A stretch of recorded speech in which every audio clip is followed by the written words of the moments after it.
Of all the things that the new Labour government could have done, it defies belief that they have decided to go ahead and scrap the winter fuel payment.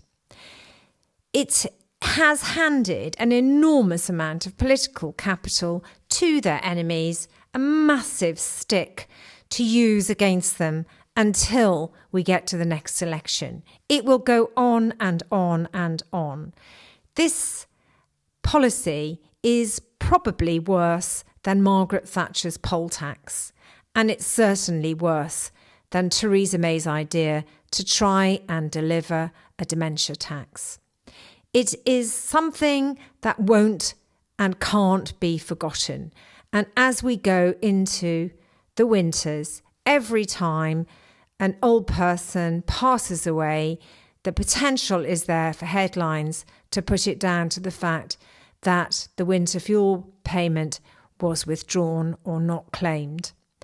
And this sets them up for absolute failure. It would have been so much easier for them to actually rip the plaster off Brexit or the Brexit omerta and get rid of the red lines and bring back growth to fill the deep black hole that Brexit has created. And I can only see the way to win the next election would be to find a new leader, another relay a race, because forevermore Starmer and Reeves will be associated with this appalling decision unless they decide to U-turn on it or find a way to solve it. And listening to Martin Lewis on Times Radio, I don't think there is a quick fix for it. And the best thing they could do is to U-turn on it and U-turn quickly. Need to be plain here. We have pensioner households on less than £11,400 a year income, which is a tiny amount, who the government says should be getting winter fuel payment. Even the government with its narrow means testing said those people, they really need it, who are going to miss out. And I cannot see any way of targeting those people and getting, even a fraction of them to claim this before it hits, which means we have a real risk for 800,000 of the lowest income pensioners, the bottom income pensioners, the ones the government says should get help, are going to miss out on a £500 net help on their energy bills this winter. And that is going to bring them down to the choice between heating and eating. Now, you could say, yes, we're going to do a lot of work to try and contact these people, but it's been done many times before, and I can't foresee a way of contacting most of those people. You might get it down to 700,000 at best, and therefore we have to find another route to help those people. And saying that, well, there are other funds available doesn't matter, because by definition, these are the people who don't apply for things. That is the danger of the policy. Right. I can hear, just by talking to you, the strength of feeling that you have at the moment over this change of policy. I always do whenever we speak. Bottom line, you just think this is just too, as it sits, just too blunt an instrument, which, however you look at it, as it stands, is just going to hurt a great many people, far too many people, and cause them a good deal of pain. Well, yeah, and cause cost to the NHS while we deal with hypothermia this winter, which should be factored into the budgeting as well. Look, in my scenario, I would increase the means testing. I put it to council tax band A to C, which is an imperfect, I accept, model for household income. Yeah. But it's very cheap to do because it's band A. People know what council tax band they're in, and you just add that as an extra criteria. It probably cut the savings down to around £1 billion from £1.9 billion, or maybe £1.2 billion from £1.9 billion. But it would mean that we managed to make sure many of those poorest pensioners are actually getting the money that's required to them. So my first, I've been saying long that the means testing is too narrow. But my real concern is, even if we say it's right, the means testing is right, is all the people who'll slip through the system. Yes. We're talking potentially 40% of eligible people will slip through the system and not get the help. Well, that cannot be right. Energy bills are still not far from double what they were pre-crisis, and pensioners have not had an income rise that can sustain that. It is a real problem, and you can do as much outreach as you like. You're not going to hit some of those pensioners who are too proud to claim it, some of those pensioners who simply don't know they can claim it, some of those pensioners who feel shame of claiming benefits, and some of those pensioners with conditions such as onset dementia who just are simply never going to be able to deal with the bureaucracy that's needed to claim. Right, so this change is going to hurt a lot of people. The government says they have no wish at all to harm. And even if they succeed in their stated aim of getting more pensioners to claim what they are due under pension credit, if they succeeded in that aim, it would simply wipe out the savings they say they're seeking that they need. You say it won't happen, but on paper, that would have that effect. Yes, although it would actually, what it would do is it would mean that we had at least shifted from a mass universal set of funds to giving it to the poorest pensioners. Yeah. So, I mean, in terms of helping the economy, you're right. It would defeat the point, and we're being told that this is being done in order to balance the books. Well, it wouldn't balance the books. So certainly, if they succeeded, it wouldn't balance the books. In terms of redistribution to the very poorest who are going to struggle, it would probably be positive. Right.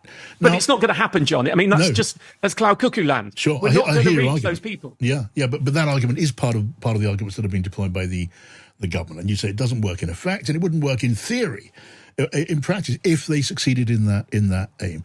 It's also part of the argument that the triple lock has been preserved, and that does add or preserve hundreds of pounds worth of income to millions of pensioners. But already you're telling us that, yes, that's true, but it doesn't make the difference. Well, look, let's just do some big buts here, right? So first of all, the number that's come out today that the full state pension, the full new state pension will rise by 460 quid. Well, you can hear two caveats in that to start with. First of all, new. Only 1 in 4 pensioners get the new state pension. The majority of pensioners get the old state pension. That's going up by about £350 because it's lower to start with. So a percentage increase is going to be smaller on that. And that's most older pensioners, all those who got their pension before started state pension before April 2016. Secondly, full. The word full.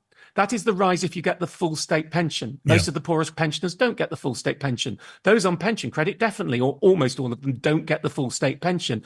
Those I'm talking about who are missing in the gap, that they're not going to get pension credit, definitely don't get the full state pension. So they won't be getting that rise. And that rise, of course, comes in next April. That doesn't work for this winter. Yes. So the argument and the releasing the news, and yes, it's good, and it is good news, the triple lock's working, that's next April. That's not this winter. That's not keeping people of the very poorest pensioners out of hospitals this winter. So I don't think that really stacks up. It's a really, and it's interesting. I mean, I know you're politics, man. So I did a couple of speeches on the parliamentary estate, or near the parliamentary estate last night. One about terrible council tax collection practices that are so aggressive they make the banks blush, and the other to the all-party parliamentary group on financial education.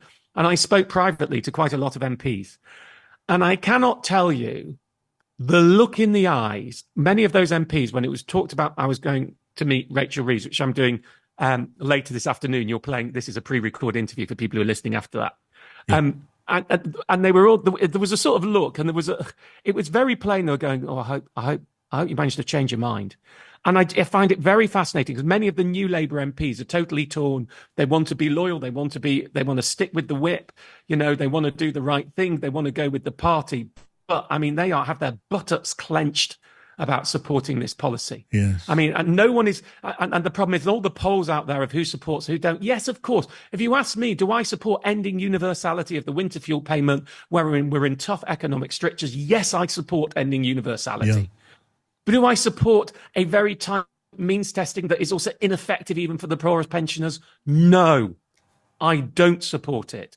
The system that's being put in place is not fair, is not just, and it is unnecessarily punitive to the poorest pensioners, and it needs tweaking. We need mitigation. I have to say you're making a pretty powerful case. I mean, even looking at it through Rachel Reeves' eyes, you're saying this doesn't work practically, it doesn't work politically because of the impact that it's going to have and how that's subsequently going to be seen, and it doesn't work economically either from the point of view of helping the government deal with the debt and the deficit.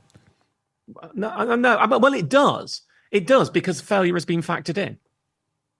doesn't it? I mean, quite clearly that what's been done is someone's done the numbers and said, well, we're never going to get all those people to claim pension credit anyway, so let's work on that basis, and therefore failure's factored in, and it will. The one thing it will do is it will. I mean, I'm never a great fan of the phrase balancing the books. It tries to use the analogy of household finance to economic finance. I mean, it's interesting. You look, I think it was 2017 when the Tories pulled doing this policy because Labour said 4,000 poor pensioners would die if they did it. I just find it a really, I don't understand why this is what the totem that you would do at the start of a new Labour government. Yeah. I mean, it did not. I mean, I get why you don't wait to the budget because then people would say no one's had enough warning. Yeah. So it had to be done earlier. But I don't. This isn't the line you would draw in the sand. I don't understand it. Yeah. And I find it quite difficult to go there. I mean, my meeting that I'm doing later, which is that will have happened by the time you talk, but I can't talk about what I said in the meeting afterwards. So it's good to do this interview beforehand. I have many other issues, carers allowance, lifetime ISAs, lots of other things are on the agenda. It wasn't originally about winter fuel payment, but I will be making, as strongly as I can, the point that I think this is a dangerous policy. They have to find a way of filling the gaps for those who are on pension credit and not claiming, even if that's all they do. I mean, it still, I think, is too narrow, but that is the absolute minimum, and I can't see a way to do it. Yeah. I've got some solutions to help improve it. I mean, they're trite things but not trite. They would work. We need a 3-digit phone number. I don't know if you know about 3-digit phone numbers. There's a number 159 that you can dial to call your bank. Yes. Right. If you're worried about a scam, you just dial 159, and because only government could do 3-digit phone numbers, it's legit. So I think because of the risk of scams over this, I would do a 3-digit pension credit helpline phone number. Yeah. So people can just dial. Things like that can help. But then they're not going to shift the. Thanks for watching. If you haven't subscribed, don't forget to subscribe, comment below, let me know what you think.